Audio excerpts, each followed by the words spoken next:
Señores, mesa de podcast de la UPE, sede Presidente Franco, Universidad Privada del Este, en conversación con los diferentes decanos, directores, coordinadores de carreras, para saber un poco de la gestión. Y en esta ocasión vamos a hablar con el doctor Lulio Vicente Gamarra Medina. Él es el decano de la Facultad de Ciencias Jurídicas, Políticas y Sociales, carrera de Derecho. Esta vez vamos a conocer al Lulio Gamarra niño, adolescente, joven, profesional, decano. Y en su vida profesional tiene mucho que contar, así que sin más trámites, como se dice en la jerga futbolera, le doy la bienvenida cordial a esta mesa al doctor Lulio. Gracias, doctor, por estar con nosotros. Buenas tardes, Luis Dávalos. Buenas tardes al compañero que está trabajando en el equipo. José Noguera. José Noguera. Y estoy a disposición de ustedes a las preguntas que quieran hacerlo. Muchas veces nos cruzamos, trabajamos juntos. La gente que trabaja en forma ocasional o los alumnos que vienen a la clase por 5 años consecutivos, generalmente no le conoce a la persona con los detalles, digamos, de su vida. Y este segmento de podcast dedicamos a episodios con personas y su trayectoria. Entonces, empezamos por dónde nació usted, doctor. Bueno, yo nací en el departamento de Cazapá, en un pueblo que se llama Tacuara, en guaraní, que hoy se llama, o sea, después se llamó, hace no sé cuántos años, 80 años, cambió de nombre y se llama General Morínigo. En homenaje al expresidente de la República, a pocos años después de haber culminado su presidencia en aquel tiempo. Y es una ciudad, un pueblo, fundado por mi padre y otro señor. ¿En serio? Eso queda de San Juan Nepomuceno a unos pocos kilómetros, ¿verdad? Sí, antes de San Juan. Antes de San Juan, sí. Pero es Cazapá allá. Pasando Villarrica, después, yendo de aquí, de Ciudad Villarrica se pasa y hay una ciudad, un pueblito antes que se llama Fasardi. Fasardi, sí. Y después está General Morínigo y después ya está San Juan de Nepomuceno. Donde habitaron muchos inmigrantes alemanes, por ejemplo, Fasardi. Hubo una fábrica ahí. Hay una fábrica, sí. En verdad yo nací en Fasardi, Ajá. Porque mis padres vivían en esa ciudad, en ese pueblo, y mi mamá era ganadera, de familia ganadera, y mi papá, tan pícaro, se casó con una mujer, potentada. No potentada, pero una familia, a una legua de ahí estaba la estancia de mis abuelos, y mis bisabuelos vinieron de Corrientes con animales y se instalaron en Cazapá, en el siglo XIX. ¿Sus bisabuelos son argentinos entonces? Sí, de ascendencia argentina. Y se instalaron allá, a una legua de que hoy es General Morínigo, y ahí tuvieron todos sus hijos, crecieron, y algunos de sus hijos fueron a estudiar a Asunción como internados, y mi madre también estudió un tiempo en Asunción, y después le conoció a mi padre. Mi padre fue héroe de la guerra del Chaco. Sus 5 hermanos, toditos fueron a la guerra. Y el deber llama. Imagínense, hay que ponerse en la piel y en el espíritu de sus padres, papá y mamá, con 5 hijos en la guerra del Chaco. Y allá se encontró con un Iballeguá, el compueblano, con un joven de 22 años llamado Félix Valois Gamarra, que sería mi papá después, ¿no? Y hablaba con su valle, que era un teniente del ejército, el teniente Natividad Medina, hermano de mi mamá. Como en familia que con cierta capacidad económica, sus hijos estudiaron, y este estuvo estudiando y fue oficial del ejército, y fue a la guerra como oficial, héroe también de la guerra del Chaco. Todos sobrevivieron. Y le dijo en plena batalla, en uno de esos descansos, le dijo, Valle, le dijo, opaco guerras a Yaicovero, yo te voy a mostrar la casa de mi papá y mi mamá y mis hermanas. Hay Cature y Poola y Ponavea, le dijo. Así mismo fue. 1936, 35 terminó la guerra. En el 36, mi papá, con la cabeza en esa cuestión, vino con la promesa del amigo. Se fue junto a su ex jefe el teniente Natividad, teniente primero ya, y mi papá, por ser héroe de guerra, ascendió a suboficial. De soldado raso a suboficial. Quiero traducir esa frase en guaraní que dijo el doctor, para los que no entienden o no hablan guaraní. Están en la guerra dos compueblanos, ¿verdad? El que iba a ser papá del doctor Julio y su amigo vecino compueblano, y le dijo, si sobrevivimos a esta guerra, estamos hablando de la guerra del 32 al 35. Claro, guerra del Chaco. Guerra del Chaco. Si sobrevivimos a esta guerra, que es difícil, ¿eh? Yo te voy a llevar a mi casa, le vas a conocer a mis hermanas y vas a elegir a la flor más linda. Qué promesa, ¿eh? Le eligió a mi mamá. Se casaron los un año, en el 38 se casaron, 37. Y bueno, y mi abuelo le dio como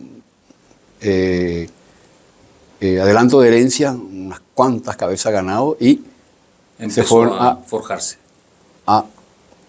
A construir una casa en General Morillo, que cuando eso era Tacuara, y ahí nacieron todos mis hermanos mayores y se fueron a estudiar después a Villarrica como internados. Claro. Y mi mamá, con la visión que tenía, le pidió a mi abuelo otro adelantito con el enojo de sus hermanos, claro, para irse, y nos mudamos todos a Asunción cuando yo tenía 6 meses. 6 meses de yo vida. Me crié en Asunción, me buen crié, porque siempre se dice, no sé por qué se dice, me mal crié, no sé, ese auto... Y me parece que es un adagio popular. Sí, un adagio y, no sé, desconsiderarse, autodesconsideración.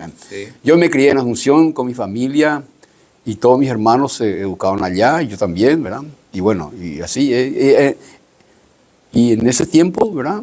Mi niñez, toda mi niñez, mi adolescencia, mi juventud, lo pasé primero en el barrio Sajón y después nos mudamos al barrio San Pablo.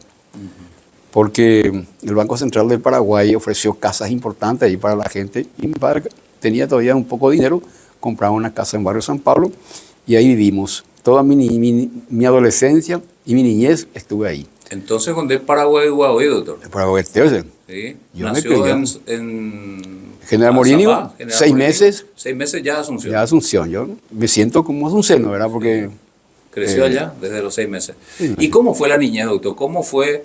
Bueno, para alguien que tiene 6 meses y llega a la ciudad, es como nacer ahí. Sí. Quizás para sus hermanos fue más difícil, un ambiente diferente. Sí.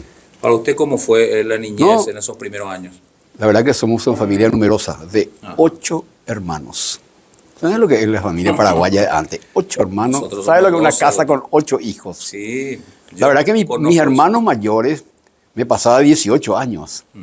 Que era como mi papá y que me enseñaban la matemática y todas esas cosas, con unos tuques de paso, ¿verdad? Claro.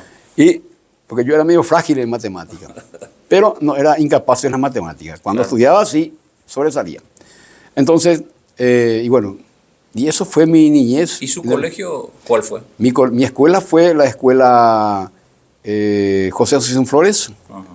Eso no se llamaba así, se llamaba Regimiento Escolta Presidencial, en barrio San Pablo.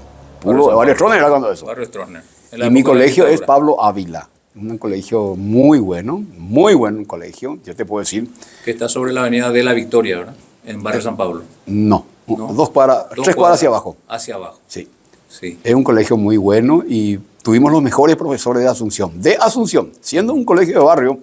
¿Por qué? Porque Stroessner era su barrio eso. Claro. Y ordenó Stroessner al ministro de Educación, no sé quién era, creo que era uno de esos famosos ministros antiguos. Antes de Ñande Yerataxi, había un ministro. No, el ministro de Educación. Le ordenó que vayan los mejores profesores conocidos de Asunción a enseñar a su colegio. Te cuento, mi profesor de Economía Política en el último año fue el doctor Federico Mardelburgen, que era ministro de Secretaría Técnica de Planificación. Mi profesora de Historia, todos eran doctores, máximo título. La profesora de Historia, la profesora de Geografía, la profesora de Física, la profesora de Química, todos eran doctores, jefes del Departamento de Química del Ministerio de Educación. O sea, los mejores profesores. Sí. Entonces nosotros estudiamos demasiado bien y nos exigían mucho. Y creo que en gran parte mi educación se debe un poco, la solidez, al buen colegio que tuvimos. Y eran épocas de estudio y de mucha disciplina, porque era lo que se llama las líneas de la dictadura bajando en todos los niveles y en todos los poros de la sociedad. Y en la educación era así también. Ahí debían ser obedientes todos. Obediencia total, pero dentro de la calidad. Claro. Ahí se la ventaja. Entonces tenía muy buenos profesores de castellano, de de historia. nivel, Mi profesora de química, la doctora Lidia Ayala, me despertó la vocación hacia la química, increíble, me despertó la vocación hacia la física. La doctora Mabel Palacios, que enseñaba ahí, tenía un programa en Canal 9, era directora del Departamento de Física del Ministerio de Educación, doctora eran. Entonces teníamos una playa de profesores porque el Rubio ordenó eso para que su barrio y su colegio sea el mejor colegio del Paraguay. Imagínate, ¿eh? Le quitábamos nosotros, le hacíamos sombra a los colegios, a los famosos colegios de Asunción. Claro. A esos carísimos, Inter, San José, le hacíamos sombra. Algo positivo que escucho hasta ahora del dictador. La dictadura tiene también lado bueno y también su lado Nefasto. nefasto, grave, ¿verdad? Pero también tiene su lado. No se puede. La realidad humana es así.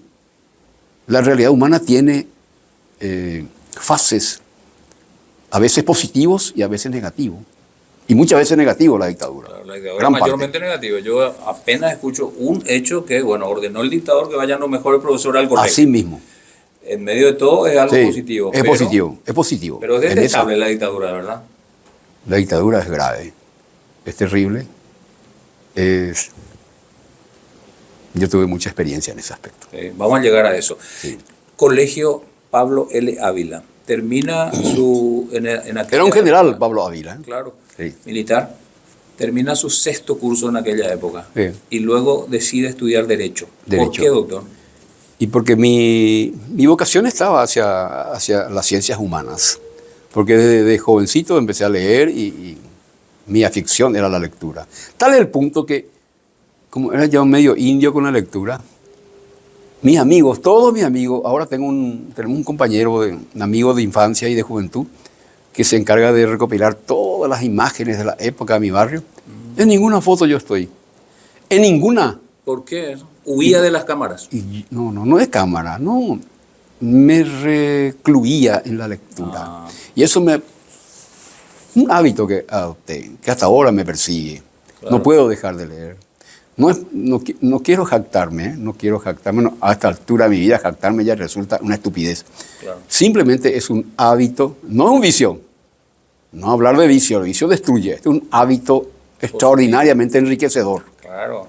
Entonces, el hábito de la lectura es algo de lo mejor que le puede pasar a uno. Entonces, a veces cuando este aparato, el teléfono, te absorbe con cuestiones de... Yo veo muchas noticias e informaciones técnicas y eso me lleva. Y entonces, me paro, no, voy a leer ahora, voy a leer el libro. Eso yo me pregunté en algún momento cuando usted tiraba los artículos de BBC de Londres, New York Times y otros a los grupos de docentes, etcétera, etcétera. Y me pregunto... Lo que pasa es que están ahí los mejores periodistas del mundo. Claro, y digo yo... Especializados. ¿Y cómo el doctor encuentra estos artículos? Yo supongo que visita las páginas de los diarios famosos. Tengo todo.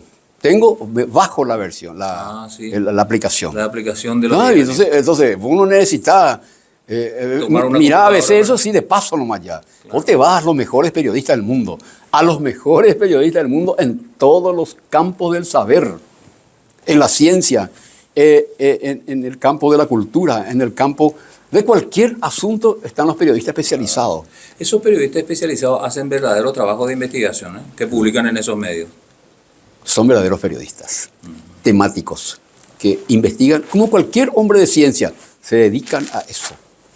Entonces, eso le da lumbre, le da realce y le da calidad a estas grandes cadenas de información histórica que tienen casi ya 80 años la mayoría. Claro. La BBC tiene más de casi 90 años. Sí. La facultad, doctor, ¿a qué universidad fue? Bueno, prefiero contarte que los años más felices de mi vida han sido mi niñez, mi adolescencia y el inicio de mi juventud. Porque cada vacaciones nos íbamos a la estancia de mi abuelo. Un mes. ¿Qué experiencia? Nos instalábamos. Un mes.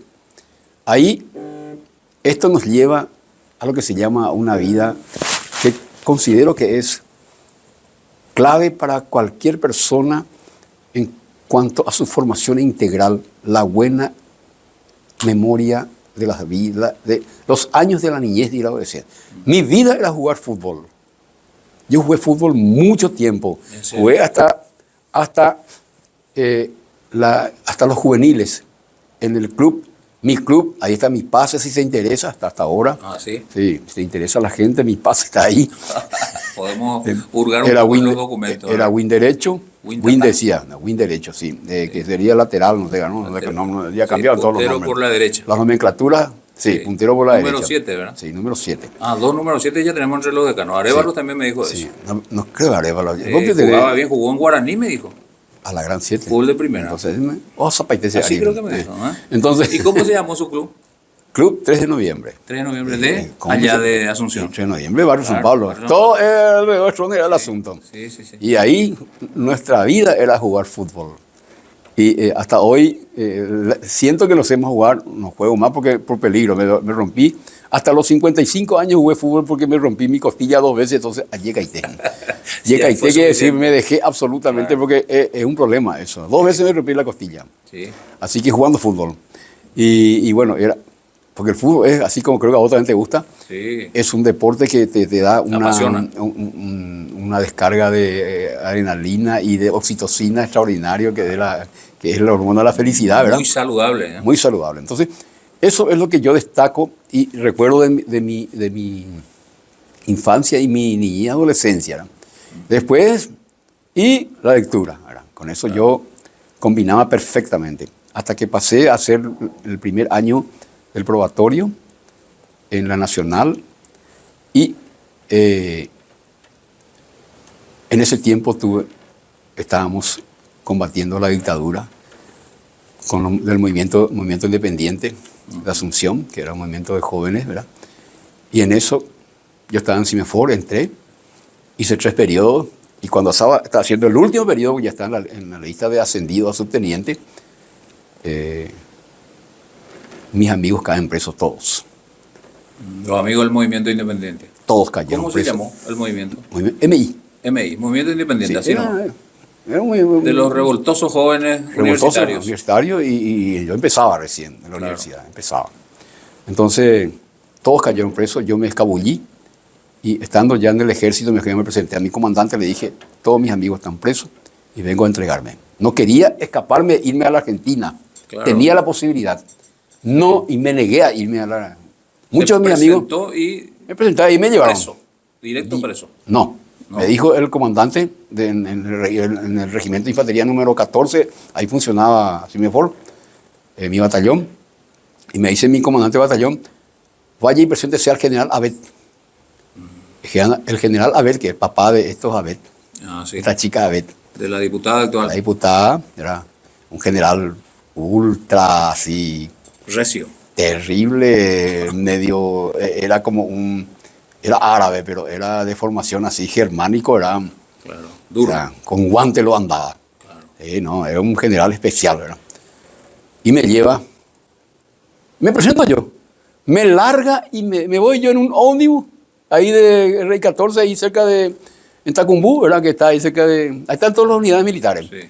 Yo me voy tranquila, antes me presento, confiado, bueno, yo me presento al general. Usted, me dijo. Qué vergüenza, amigo. Me estoy presentando, general, le dije. Bueno, vamos conmigo, me dijo.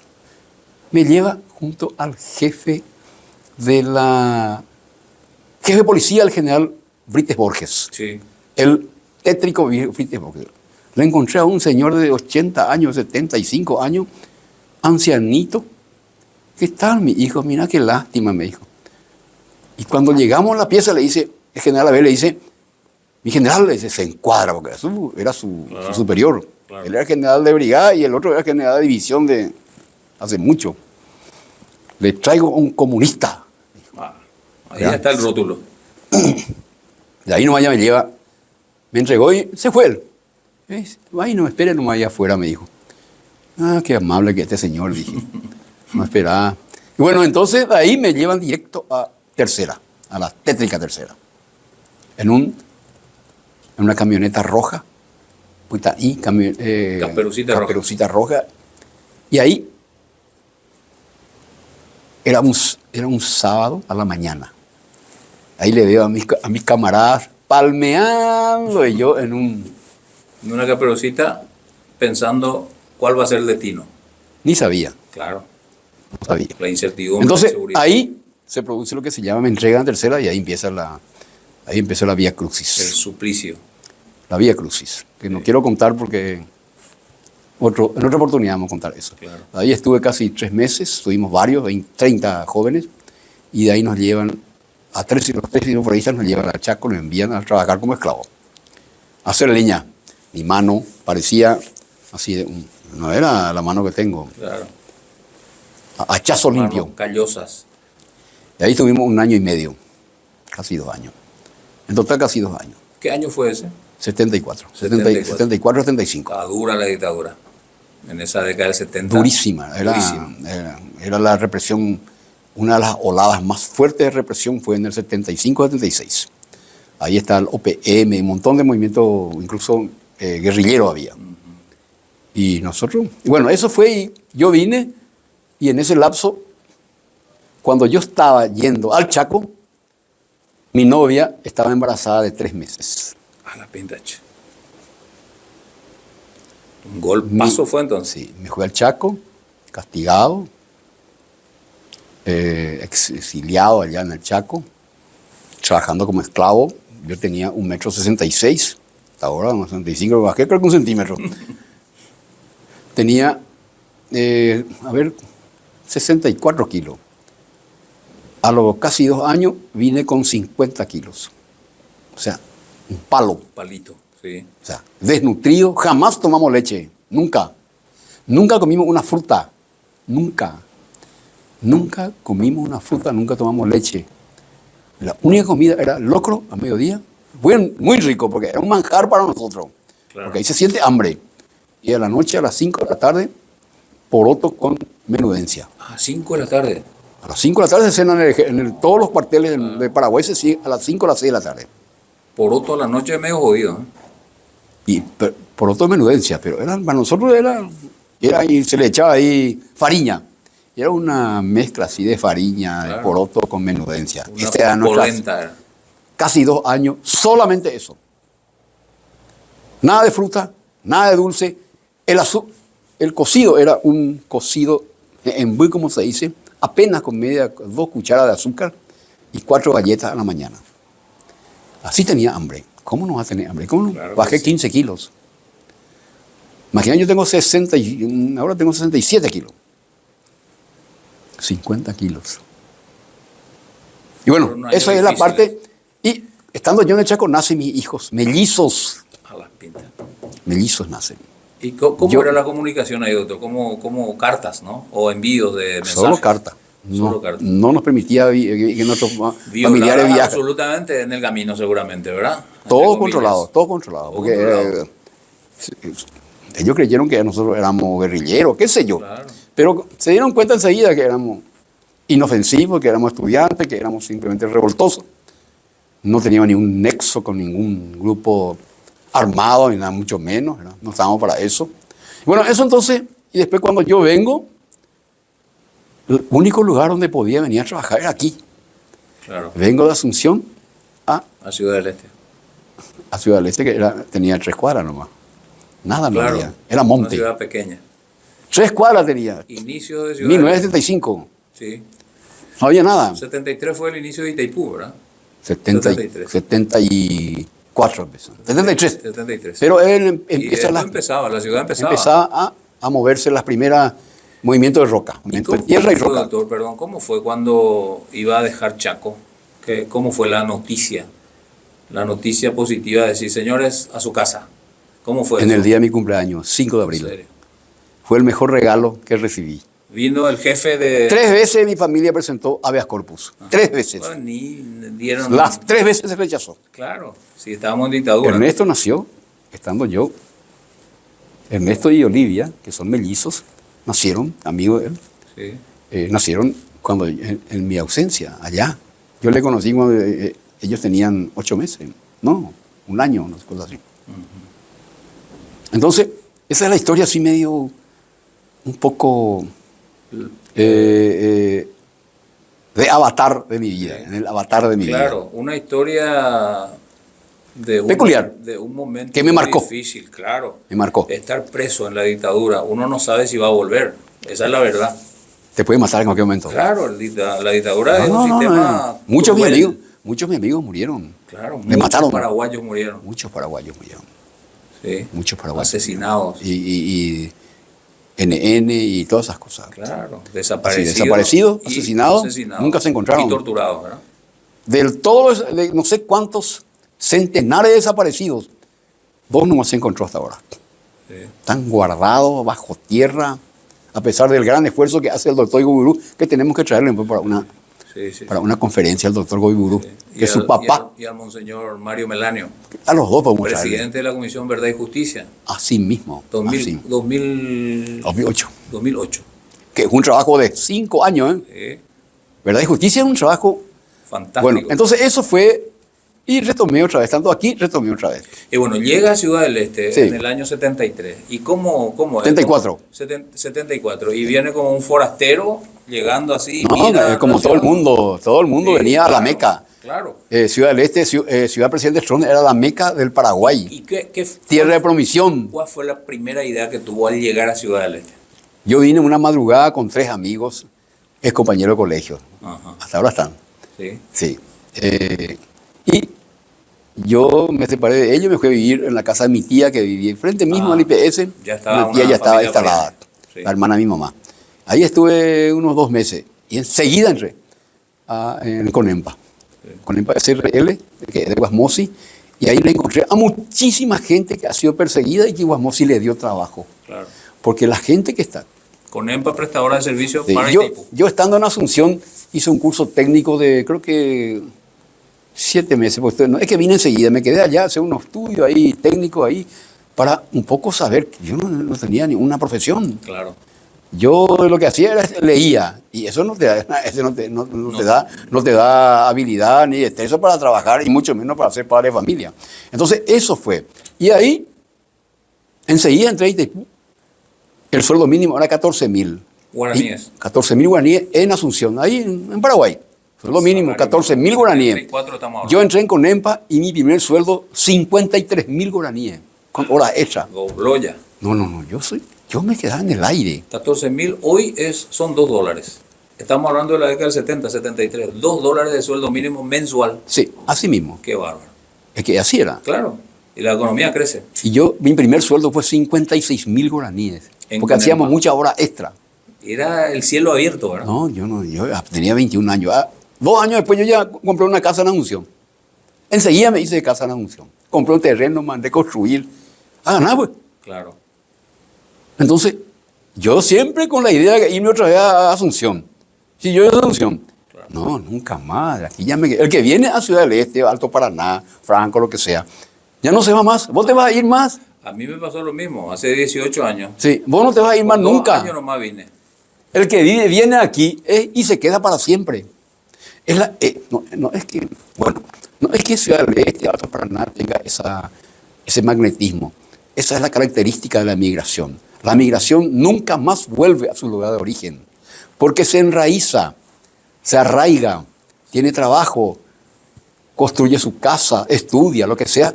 Y entonces, esperé 1982 Desde 1980 hice muchos cursos en el Brasil. Estuve en Conempa. Luego pasé a Itaipú. Pasé por concurso, entré en Itaipú. Itaipú binacional, la época de Bernardi, en la época de la dictadura. La Checuateango, Pechamita y Poí. Porque yo estaba fichado por la policía. Claro. Cada mes tenía que ir a firmar en la comisaría, en la central, ahí en la central de policía, ahí que estaba ahí al lado de la gobernación. Sí. Donde Una comandancia. la comandancia, Delegacía cuando eso. Delegado, ¿verdad? delegado de gobierno, y al lado estaba la policía de la capital. De la capital, sí. Sí. Entonces nosotros estábamos completamente controlados. Sí. Aún así, metíamos panfletos Por ahí. por Itaipú a favor de Mopoco. Movimiento Popular O Colorado. sea, teniendo hijos chicos, muy loco era, muy loco. Yo fui muy loco en ese aspecto.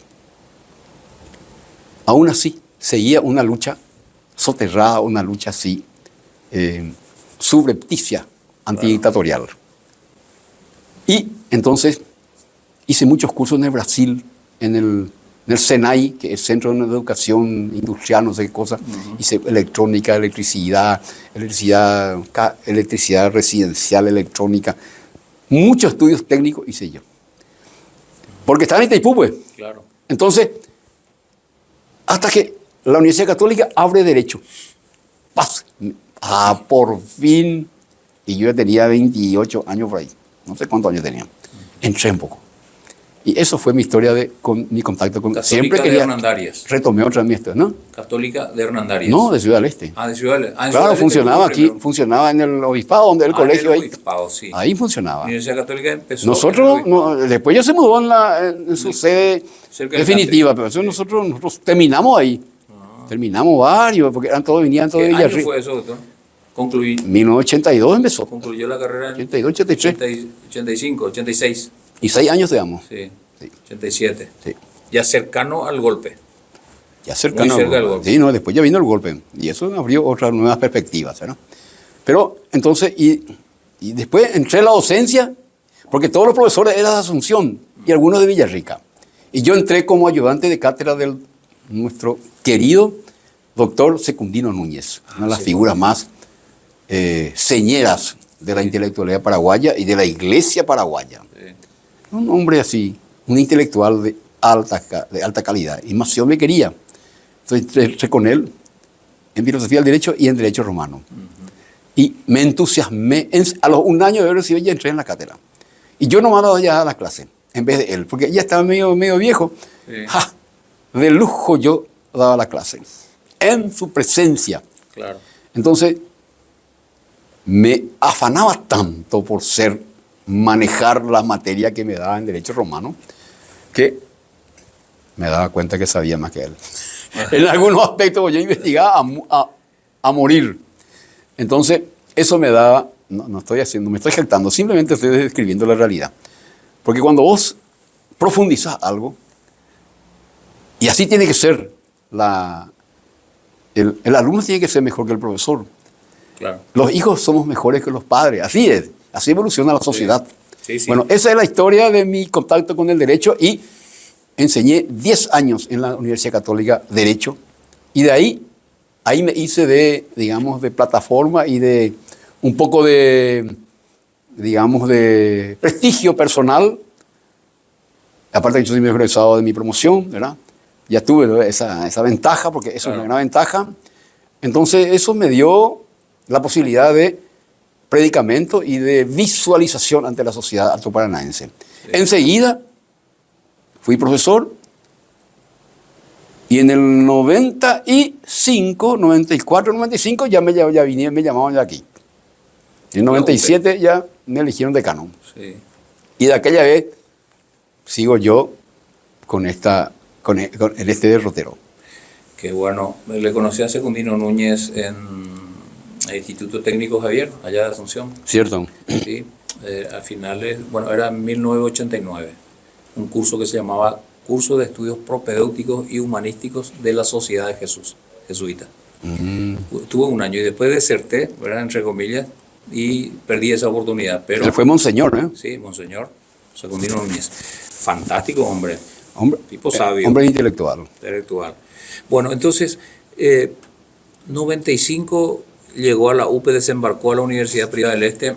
Un par de años después se convierte en decano de la Facultad de Ciencias Jurídicas, Políticas y Sociales, Derecho, que ejerce hasta hoy. Hasta hoy me siguen soportando. ¿En qué tiempo fue fiscal usted, doctor?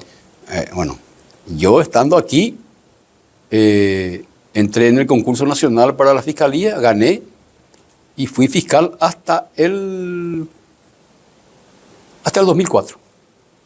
2004, desde el 98. Sí. No. Desde el 96. Desde el 96 al 2004.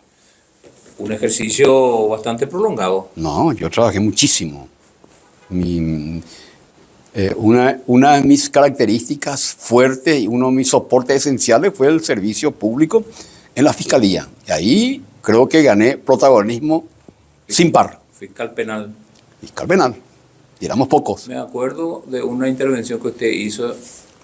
Yo escribía para el diario Noticias, creo, o La Nación ya, diario La Nación. Y aquí ¿Con esta señora hasta ahora está? Sí. Sí. Aquí hubo una intervención que usted encabezó y le detuvieron a un diputado, ¿verdad? Así mismo.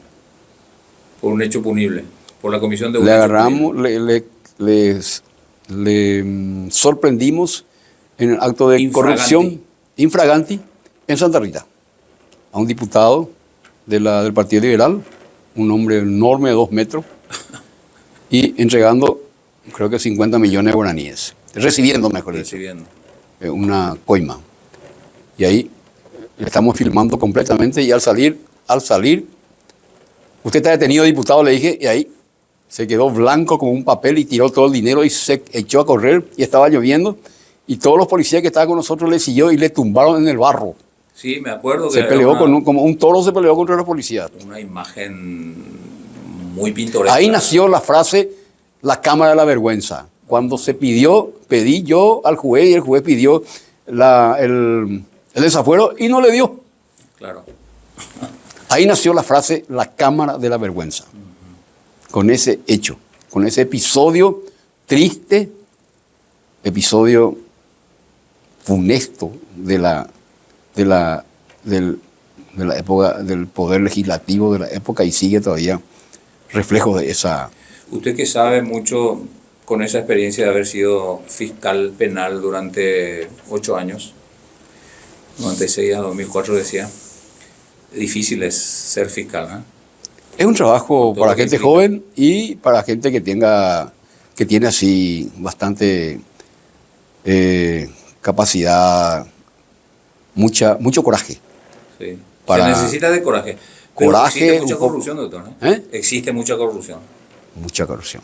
En el ámbito judicial, digo. Sí, hasta ahora. Claro.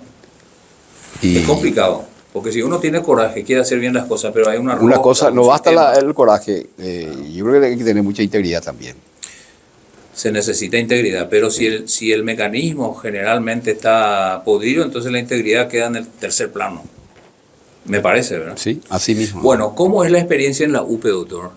Y bueno, y yo vine, como le dije, entré como profesor y a los unos cuantos años me eligieron decano y continúo en esta función. Y esta es la Facultad de Derecho, la carrera de Derecho es una carrera, una de las más antiguas de Alto Paraná, Sí, que sigue fuerte aquí, por lo menos en Franco, hay otra sede, porque hay todas las sedes están funcionando, y seguimos con una línea de calidad, de optimidad permanente. Yo no digo excelencia, porque la excelencia es un grado superlativo, ¿no? claro, es inalcanzable. Todavía no a veces. tenemos excelencia universitaria en Paraguay así en su máxima expresión.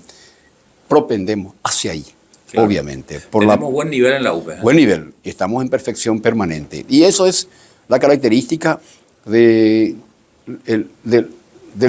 componente humano y la gran, digamos, la gran capacidad que tiene el profesorado que permite que esto se mantenga en un nivel de calidad estable y hacia la perfectibilidad. Claro. Sí.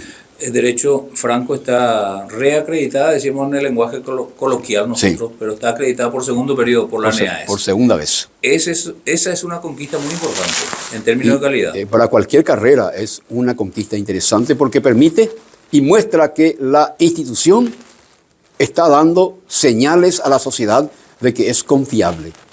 Aquí la confiabilidad en el plano de la educación, universitaria es interesante en la carrera de Derecho porque hay profesores, la mayoría tiene niveles superiores a la abogacía. Es decir, casi todos son magísteres y muchos, 6 doctores en Derecho hay ahí en la Facultad de Derecho Franco. Qué importante el talento humano, la docencia No, con capacidad de ese nivel El determina la talento dirección. humano, el recurso humano se decía antes, es esencial, porque es el trabajo sincrónico, combinado, que se hace a favor de un público objetivo clave. ¿Quién? El estudiantado.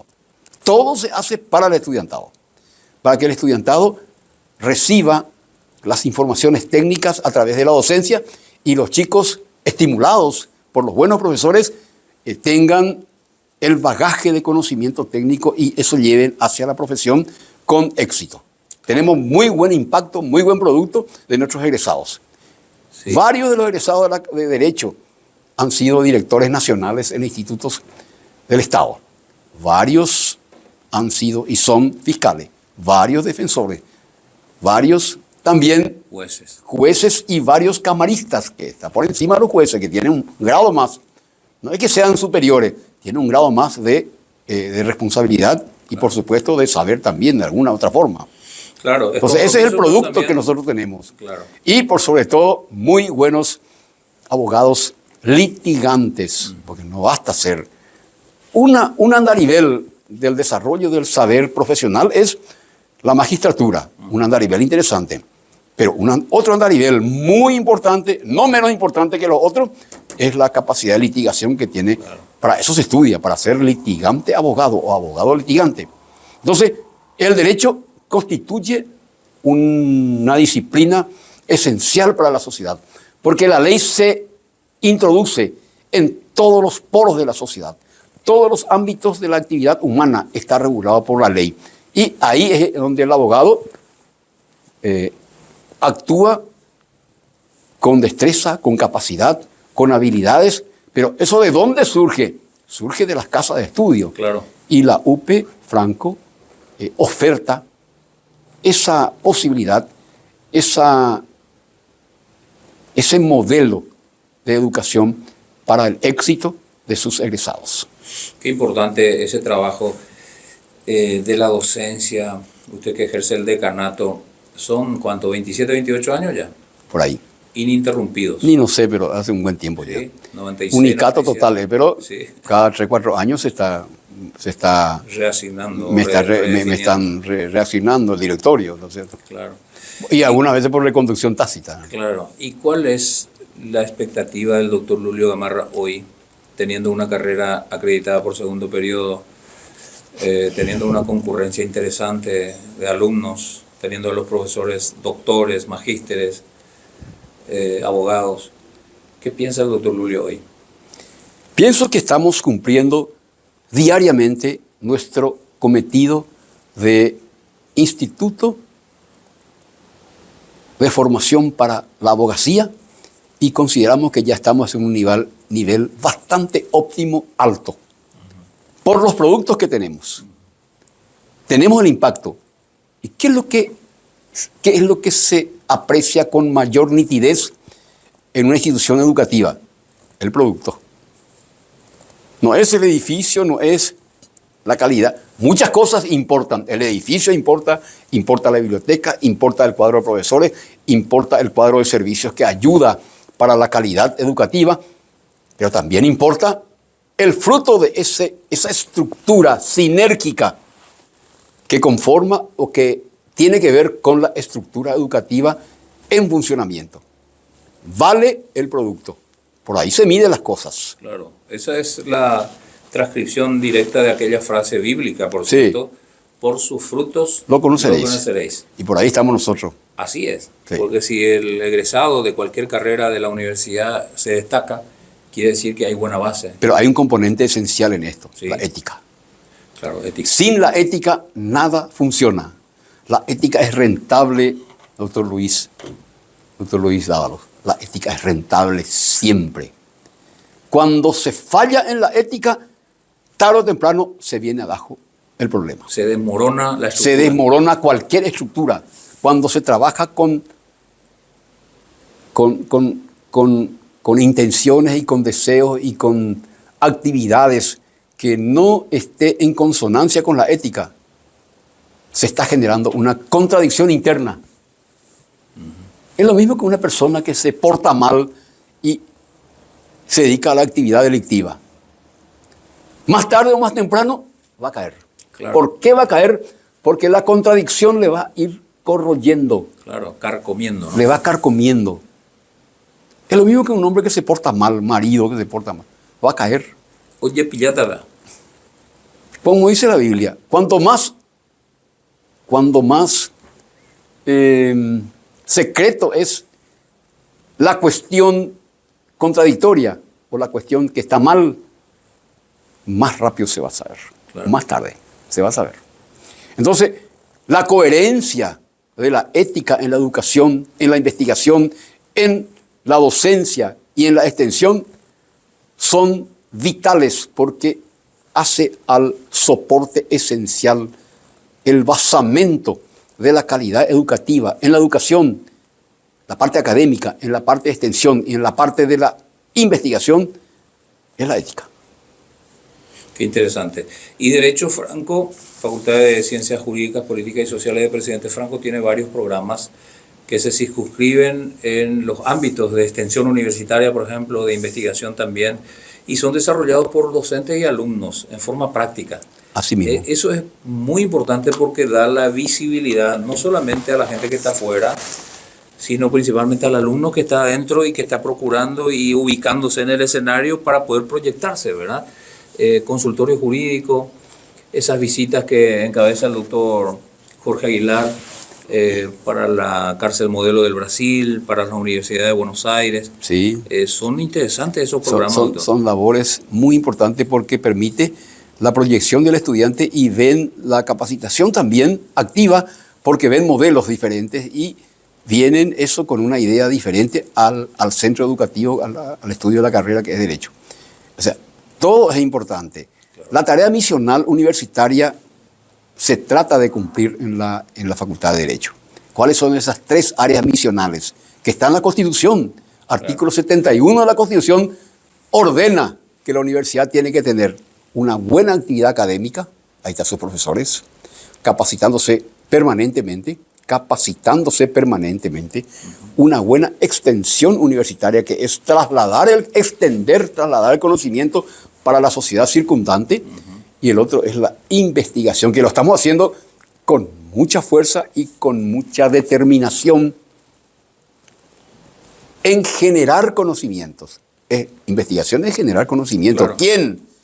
Los 3 estamentos. ¿Quiénes son esos estamentos? El profesorado, los estudiantes también ya trabajan. Tenemos 20, creo que en este momento tenemos casi 15 semilleros en investigación, unos cuantos profesores que trabajan en investigación y estamos también teniendo el aporte de los egresados en investigación. Es importantísimo. Es una conjunción de esfuerzos y de inteligencia, ¿no? De conocimiento que produce. Sinergia. Produce sinergia y luego los resultados en los productos de materiales de investigación. Y en ese sentido hay que mencionar también lo de CIDUPE, ¿verdad? El Centro de Investigación en Derecho, nada menos. Es un centro de investigación en Derecho que trabaja estrechamente con con la Dirección de Investigación de la Facultad de Derecho. Es decir, hay un profesor que trabaja a puro pulmón, que es el doctor, me gustaría que venga también a hablar, el doctor Carlos Galeano Arias. Director de CIDUPE. Director de CIDUPE, que trabaja con varias publicaciones ya por semestre, por año. Ahora estamos quitando probablemente ya un libro de más de 400 páginas sobre todo lo que fue el trabajo de investigación del año pasado. Es un trabajo, hasta si se quiere, extraordinario, porque te controlar todo para publicar algo que va a salir, porque todas nuestras publicaciones son digitales y van a Google. Claro. Académico, a Google Académico. Y es para el espacio global.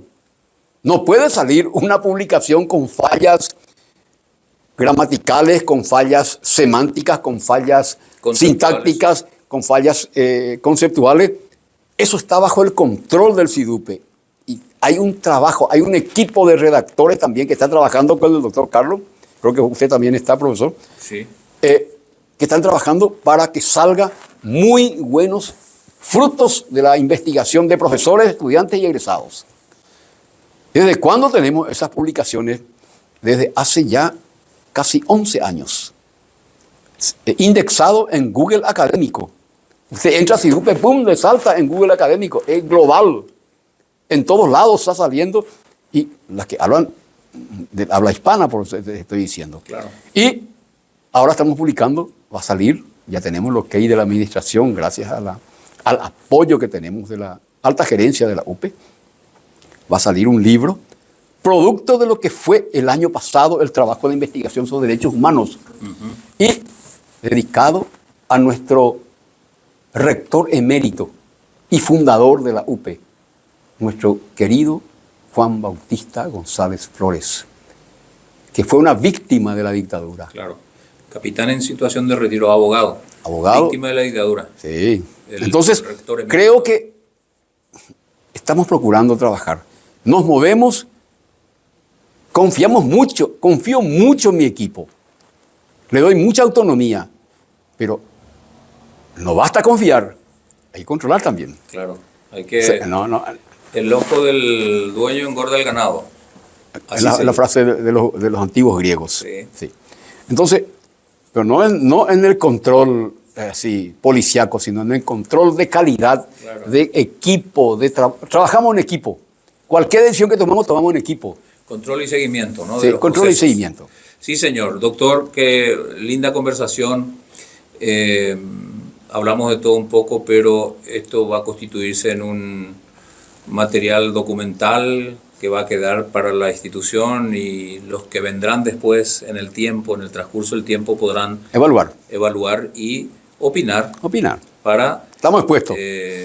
Poder tener esa validez y esa legitimidad también, pero sobre todo para conocer un poco la historia de quiénes son los hombres y mujeres que están encabezando las diferentes unidades académicas con sus respectivos equipos, porque también estamos hablando con los coordinadores de carreras, con los directores. Me gustaría que vengan también los coordinadores, sí, que vengan a hablar. Estamos invitando. Y sí, también la apertura hoy día de direcciones de sede va a ser muy importante, ¿verdad? Dirección de investigación, director de extensión universitaria, de dirección de aseguramiento de la calidad y dirección de bienestar institucional, que son direcciones de la sede de Presidente Franco que van a trabajar con cada unidad, y eso va a fortalecer ¿Ya están trabajando? Todas las carreras. Sí, ya están trabajando. Sí. Están en la etapa de diagnóstico. Sí, creo que falta todavía la escuela de posgrado. Sí, que se está barajando nombre, parece. Se está analizando, y bueno, de aquí a un tiempo seguramente se va a tener concreto eso, y va a formar parte de la estructura institucional para bien de toda la comunidad educativa, y en particular de los docentes, decanos, directores y alumnos principalmente. Así que... todo focalizado hacia el alumnado. Claro, todo focalizado hacia el alumnado. Los alumnos son los protagonistas, las estrellas de este universo que se llama educación superior. Sería el eje rotor. Claro, el eje rotor. Todos giramos alrededor, todo gira alrededor de ellos. Dependiendo del nivel educativo, de cualquier nivel, los alumnos son los protagonistas principales. A ellos nos debemos. Es público objetivo. Sí, señor. Doctor, muchas gracias por el tiempo, muchas gracias por sus palabras, sus comentarios, esa apertura que tiene para hacer saber quién es Lulio Vicente Gamarra Medina. Gracias, estimado profesor Luis Dávalos, y ha sido una satisfacción grande estar aquí, hasta con té de intimidad, así que muchas gracias. Gracias, conversamos así con el doctor Lulio Vicente Gamarra Medina, decano de la Facultad de Ciencias Jurídicas, Políticas y Sociales, carrera de Derecho de la Universidad Privada del Este, sede Presidente Franco. Muchas gracias.